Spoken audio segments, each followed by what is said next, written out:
அனைவருக்கும் வணக்கம். தன்னுடைய மனைவி இன்னொருத்தர் கூட போயிட்டாரு அப்படிங்கிற ஒரே காரணத்துக்காக தன்னுடைய 3 குழந்தைகளையும் பச்சிளம் குழந்தைகளையும் வந்து பார்த்தீங்கன்னா, கழுத்த அறுத்து கொலை பண்ணியிருக்காரு. வலி, துடிதுடிப்பு அப்படின்னா என்னன்னே தெரியாத குழந்தைகளுக்கு இவ்வளோ பெரிய வலிய குடுத்துருக்கான் இந்த நாய். இவன் வந்து பார்த்தீங்கன்னா, கொன்னது மட்டும் இல்லாம தானே போய் சரண்டரும் ஆயிருக்கான்.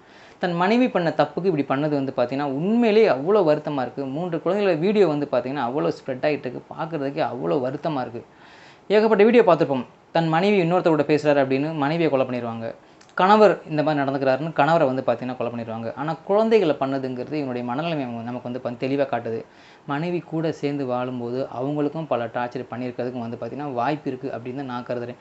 அப்படி இருந்தாலும் தன்னுடைய 3 குழந்தைகள விட்டு போனது அப்படிங்கிறது அந்த அம்மா பண்ண தப்பு. அவங்களுக்காக தன் குழந்தைகள இவன் பண்ணது வந்து பார்த்தீங்கன்னா மிகப்பெரிய தப்பு. இவன மாரி ஆட்கள் மறுபடியும் வெளிய வந்தாங்க அப்படின்னா, இதே மனநிலைமையில தான் இருப்பாங்க. எக்ஸாம்பிள் சொல்லணும் அப்படின்னா, போர் தொழில் படம் தான். அந்த படத்த தான் சொல்லணும். ஒரு பிரச்சனைய வந்து பார்த்தீங்கன்னா, வெளிய வந்து அதே மாரி இருக்க பிரச்சனைய வந்து பார்த்தீங்கன்னா, மறுபடியும் வந்து அவங்க பண்ண ஆரம்பிப்பாங்க தன் சந்தோஷத்துக்காக. தயவு செஞ்சு காவல்துறை இந்த மாரி ஆட்களுக்கெல்லாம் வந்து பார்த்தீங்கன்னா, தகுந்த தண்டனை வாங்கி குடுக்கணும். வெளிய வந்தா பல பேருக்கு கண்டிப்பா ஆபத்து இருக்கு அப்படிங்கிறதுலயும் மாற்று கருத்தே கிடையாது.